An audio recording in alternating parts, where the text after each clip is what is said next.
Hey guys, welcome to my channel. My name is Mila and today is finally the day that I get to finally stock up my 4-foot long enclosure. I built this enclosure way back when in July. It is now September and I am just getting around to actually putting things in here. Unfortunately, building enclosures can be pretty expensive. So money was an object and I'm just now getting around to finally being able to put everything in it that I want to put in it. I did not want to sacrifice quality in this build because I really put a lot of effort. You know, me and my granddaddy built the enclosure itself. And so we really put a lot of effort into building it.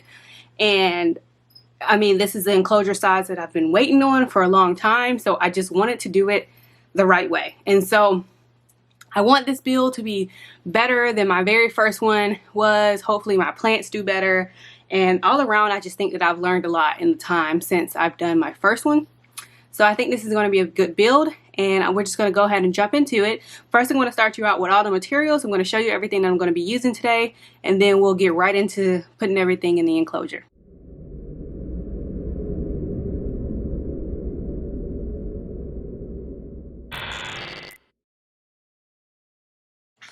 So as you guys can see, I pretty much have everything laid out on the floor in front of the enclosure that we're going to be working with today. So in no particular order, I guess I will let you know that this time I will be using a false bottom. So I will be using egg crate. I've already cut it to size. So here's our egg crate. And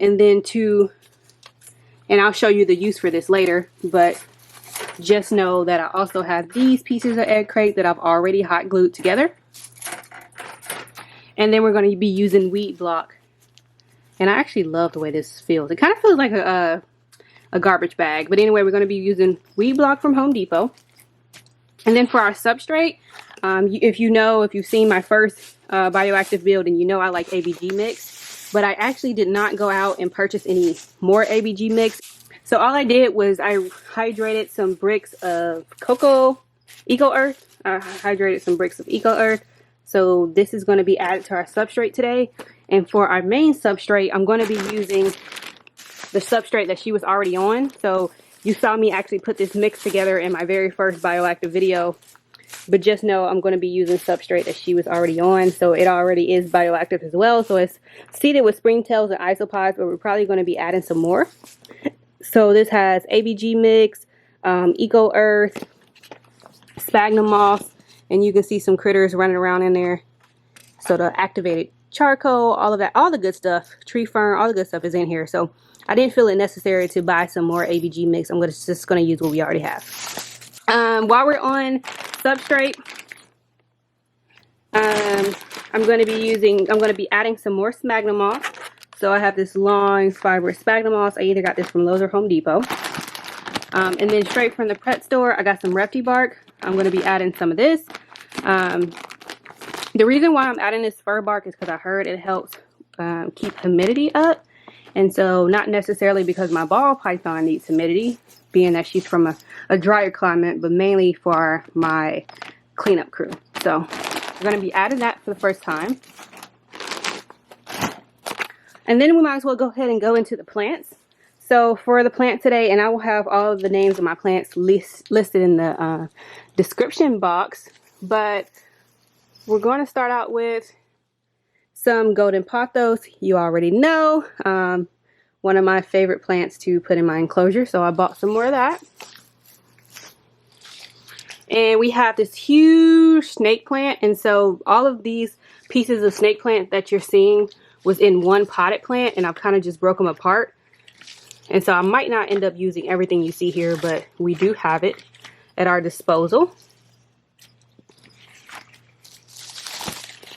And then I have this plant, and I've seen these plants outside actually in landscaping, and so I know that they get really huge. I can't think of the name right off the bat, but I will, like I said, leave it in the description box. So I know this will get big. My only concern with it is that it's not made for indoor use. So I don't know if it's going to survive in the enclosure, but we have this plant as well. And then This little thing right here, this little bit of pathos is just from her previous enclosure, so this was all that was remaining, so I'm just going to reuse that. And then this is our last plant. I believe it's from Philodendron. I don't remember the name. I'm not even finna butcher the name, but again, in the description box below. So this is our last plant. And then I do want to let you know that I will be heating this with a heating pad. So I bought a new heating pad. This is the All Living Things. And let's see what size this is. Does it say? I think this is the largest size you can get in All Living Things. So yeah, anyway. So we have that. And then to put on top of the heat pad, and this may or may not be discussed in this video, but I'm going to be, basically, I'll just to say it real quick, I'm going to be putting my heating pad on the shelf that you see in my enclosure. And so to act as a barrier, I got this ReptiCarpet. It was also from All Living Things, and it is reversible. So this side is supposed to represent moss, and then this side is supposed to represent like a solid, I guess, grass type of color. So I actually like this side. I think it's really cute. So I will be using those for my heating elements. And then for my hides, I have a lot of options here. So obviously I don't know if I'm going to be using all of these, but I do have them here. I know for sure I'm going to be using these two because, again, if you've seen my previous videos, and you may or may not know that I bought these specifically for this build. So here is her hide. And then on top is the matching water dish. And she was using this, so it has a little bit of water left in it. And then we just have two log type hides. This one is like a full hide. And then this one is like one of those corner kind of tapering off hides. And then in the back there, she had that in her original enclosure. It's just like some green rock type of hide. And then this one I bought today, and this just looks like a log, and it's pretty huge. It's supposed to be like a corner hide, so it has a lot of entry points, and I'm really excited about it. It's from PetSmart, and it's a part of their new brand, their new Thrive brand. So they had some really cool enclosures in there as well. I have this lamp peeking out over here because I am going to be using a lamp, mainly only to grow my plants. So, but I just wanted to let you know I will be having a lamp in my enclosure. And then for my hardscaping elements, I'm going to be using this branch that she already has. And then I'm going to add this new branch that I got from outside. And I think it is so pretty, and it has redwood. I don't remember what tree it came from, but that's our hardscaping elements. And that is it, actually. So we ran through all the materials, and now it is time to go ahead and jump into the build. Alrighty guys, so I have my egg crate down, but what I wanted to show you was, as you can see in the corners of my enclosure, we kind of have these support beams, and so they're kind of raised, and so I wanted my egg crate to sit on top of those as opposed to sitting in between them. And because of that, you're going to have this slight bowing in the middle of the egg crate. So then I just stacked on these kind of extra pieces of egg crate just to kind of keep it from bowing. And obviously it's probably still going to bow a little bit, but I'm really not that bothered by it. But I just wanted to show you what that was for. Alright guys, it's time to go ahead and jump in and start putting everything in the enclosure. So for the majority of this build, I'm just going to fast forward through everything. Everything is pretty much going to be self-explanatory. I did just want to jump on here and say that if you like the background, I did a video on how I made this concrete and foam background. That was my previous video. I will have it linked in the iCard. But otherwise, I hope you guys enjoy the setup. So sit back, relax, and let's get into it.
Alright guys, so this is the shelf that I am going to be putting my heat pad on. So I was just thoroughly wiping it down just to make sure that I would get a good stick. And then I started to peel back the film, and that's when I realized that the sticky adhesive was stuck to the film and it was not stuck to my heat pad. And I think the reason that happened is because I had turned the heat pad on just to test how hot it would get to see if it would work for what I wanted.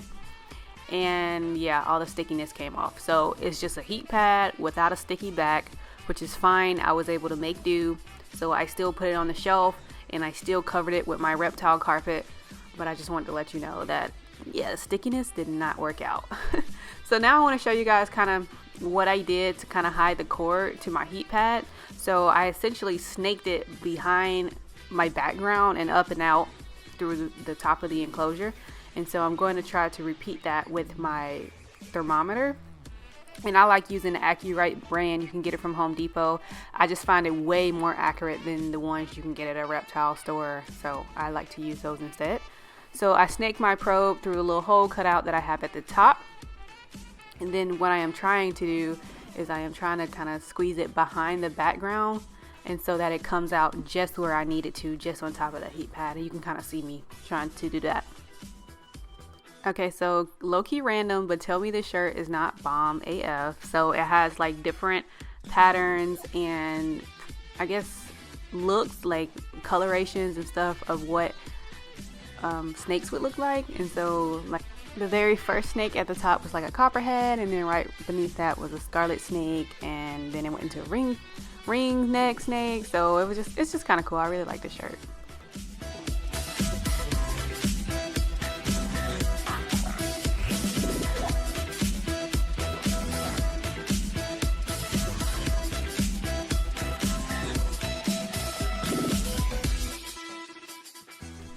By the way, I just wanted to let y'all know that the lighting is changing drastically throughout this video because the room that my tanks are in, my bedroom, I do not have any overhead lighting.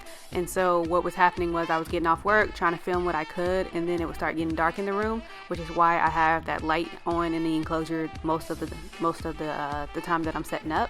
But I just wanted to let you know, so this is like throughout like 3 days that it took me just to film this part because it kept getting too dark for me to film.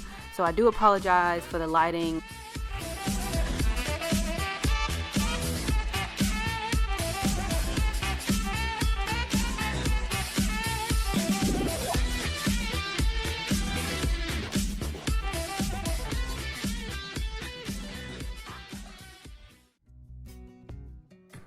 Now it's time to add our cleanup crew. Again, there's already a cleanup crew in there because I used some of her old substrate, but I am trying to boost the population a bit, especially since this is a bigger enclosure. So I'm adding my giant orange isopods first, and the reason why I'm not just spooning big things of substrate in there is because I'm actually having a fungus gnat problem right now. These are the eggs to the fungus gnats, so you can see how they're laying them in my isopod cultures, and it's very annoying, by the way. So I'm trying to be delicate about not introducing them into my new enclosure because that would freaking suck. So, and I'm going to do a future video about how I'm fighting these fungus gnats, but I just wanted to let you know that's why I'm kind of being careful about actually adding the isopods to the enclosure. And then this is the bin for my dwarf white isopods, so I'm also adding them as well. My isopod cultures are seeded with springtails, so I don't have to add those individually.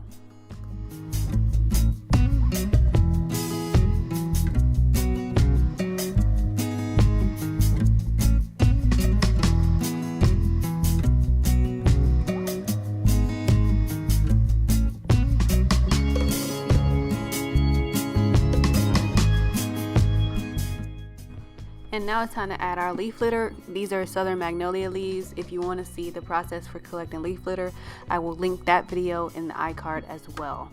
But these were leaves that I went and collected myself.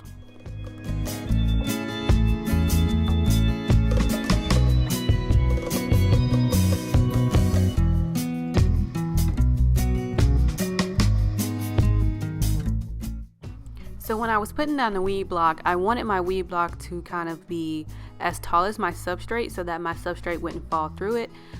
So I tried to do that throughout the whole thing, and now I'm just cutting kind of that excess that I had flopping over, so that, and I had kept the excess so that I wouldn't have a lot of dirt getting into my window track.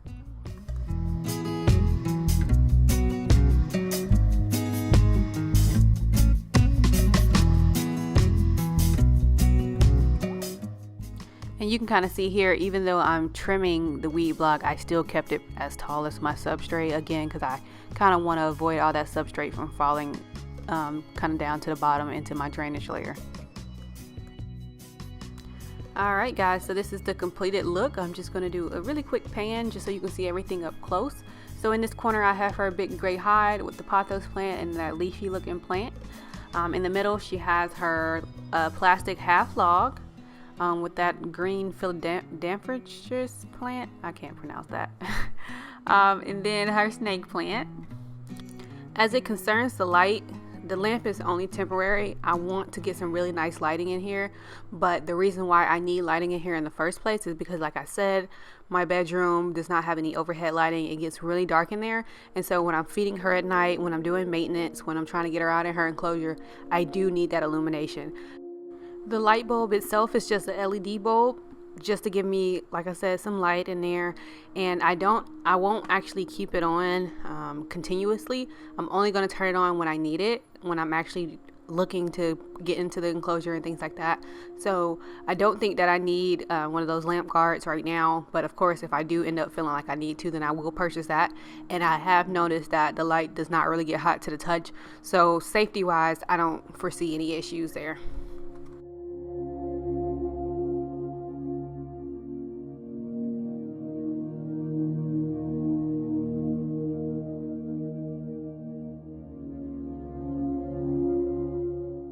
So if I'm being quite honest, I usually don't let my setup cycle as I should be doing, but this time I actually did. So I gave it a couple weeks. I let my plants get acclimated, let my cleanup crew get acclimated, and then this is me finally introducing her to her new enclosure.